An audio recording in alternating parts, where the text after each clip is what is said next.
మనం రోజూ తాగే పాలు ఎంతవరకు సురక్షితం?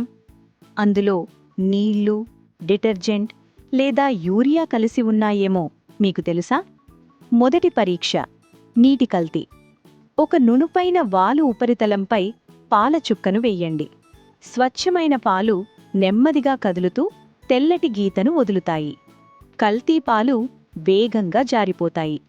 రెండవది డిటర్జెంట్ టెస్ట్.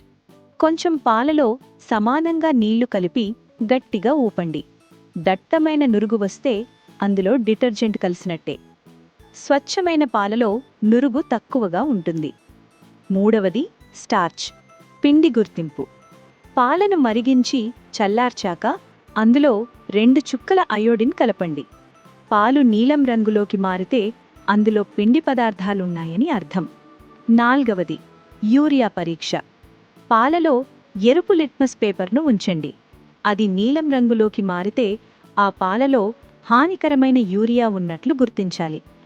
FSSAI నివేదికల ప్రకారం దేశంలో విక్రయించే పాలలో గణనీయమైన శాతం నాణ్యతా ప్రమాణాలకు అనుగుణంగా ఉండటం లేదు.